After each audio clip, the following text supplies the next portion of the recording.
Hello and welcome to some more Star Citizen with a project update from the latest around the verse and some notes on the updates to the Star Citizen Alpha 3.1.4 PTU changes. There has been more progress on the legacy armor sets that are coming with 3.2. New mission givers and shopkeepers have had their animations wrapped up, or they are wrapping them up. Shopping kiosks for 3.2 are also being tweaked now. They showed equipment being purchasable directly to a ship and the rough layout functionality of these kiosks. Eventually there will be various designs and branding of these types of terminal as well.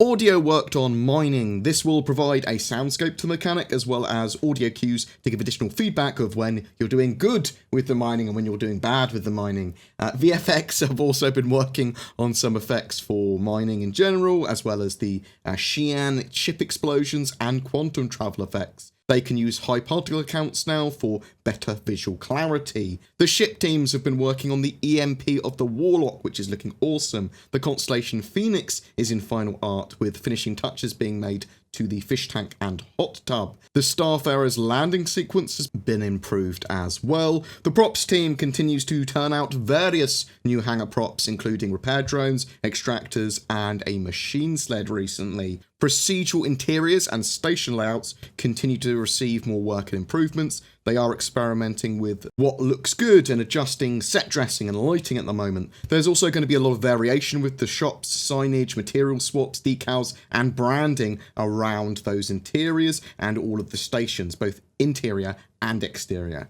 Hangar elements of the modular stations have also received work. They want the spaces to be large, but also a buzz with activity, with NPCs working on things, with props around that are actually, they look functional in some way. There was some drones and stuff flying around in the pictures and video they showed. The exterior of the stations are about to be updated with the new advertising and branding graphics to replace the stand-in ones. Environments, so they've been testing the procedural generation of biomes and environments that we're going to have in 3.3 alpha in September with Hurston and its moons. They showed dense forests. I am actually incredibly excited for dense forests and forest biomes and the vast array of biomes, or at least the larger array of biomes that we're going to be having in 3.3. The trees they showed were obviously early stage, but you get the picture. It is going to be large, lush forests. They have a new placement tool as well for outdoor locations, allowing them to set footprints of what they want to build or place more easily. This can be used for small or large scale placement. These tools will allow for the rapid building of planets, hero zones, and whole systems eventually, that with all the other tools they have, obviously. Now, Planet Tech continues to receive enhancements, some of which we may see in 3.2 with June's release. These will allow for more complex biomes, and they're going to incorporate mineable entities into those environments. There is improved color tinting and soft blending as well for better looking integrated objects on the terrain. Also, PTU patches 3.1.4 G and H came out over the last few days. G had a testing focus on large ship planetary takeoff and ESP function in combat. The patch fixed an issue with IFCS rotation and further tuned ESP. They also increased forward acceleration of the Reclaimer in atmosphere and upward acceleration when in landing orientation, and increased upward acceleration of the Caterpillar as well to aid in planetary liftoffs. The H patch had a testing focus on, and still does have a testing focus, as it's the current patch, on the Nox and Dragonfly Gravlev function.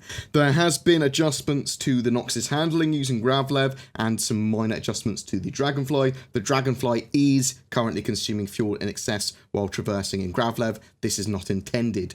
The general current state of 3.1.4 on the PTU is that there are still some issues with decoupled mode, especially travelling distances on heavier loaded servers. IFCS, ESP and Gravlev still need some tweaking, but the 3.1.4 patch hopefully will address these further and get a solid live build out soon. I cannot iterate enough how long I've been waiting, actually it's been since 3.0 was released, for IFCS and ESP to be fixed and the core combat of the game to be in a better state. This patch aims to address all of that. I think the diversity of the biomes that we're going to see in Star Citizen this year is going to be something pretty special. Star Citizen for me is starting to deliver on much more tangible gameplay and updates that are more relevant to a more finished product. And I think that's obviously what they're trying to push for this year. They're trying to get Star Citizen in a state that is going to be a lot more accessible by lots of gamers and not just more hardcore backers or people that are really, really interested in the alpha project.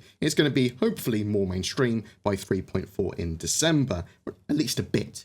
But what do you think? Have you liked the early development on these new biomes that they've shown so far? Have you been in the 3.1.4 PTU? What do you think of the new flight model changes? If you haven't already, please check out my video on Shadow. It's a remote gaming PC alternative to upgrading your gaming rig. We will be doing a video on service beacons and player contracts over the weekend too. Obviously, that's been a focus of ATV and RTV this week. Also, I'm scheduling when I'm going to actually be streaming every week. And it's going to be at least one time that I schedule, and probably two. But I'll link a straw poll in the description below so you can have your say and help me decide when that best time is. Every month, we have a ship giveaway. This time for May, it's for a Tonkin Turtle, the Tumbril Nova tank, and a Terrapin, donated by our spotlighted org, the Talons Outer Haven. They are a prominent Star Citizen roleplay organisation that is focused on exploration and kinship, as well as player character-driven lore. They also have their own roleplay-related internet radio station, which is a real radio station which you can listen to, which is called Radio Free Outer Haven. They are recruiting for those interested in roleplay and want to participate in the alpha testing and development of Star Citizen. Links below to their org and radio station. They are incredibly friendly. All you need to do to be in for a chance of winning that ship and vehicle bundle is be subscribed to my YouTube channel and then comment on any of my May YouTube videos throughout the month. Each video gives you another chance to win. For more information on anything we talked about, check the links down below. A special thank you to my Patreons and donators. Your support allows me to create the amount of focused content I do. Again, links to further support the channel are down below as well. Please remember to like and subscribe, as it really does help me, as does your feedback. Please take care, guys, and I'll see you in the verse.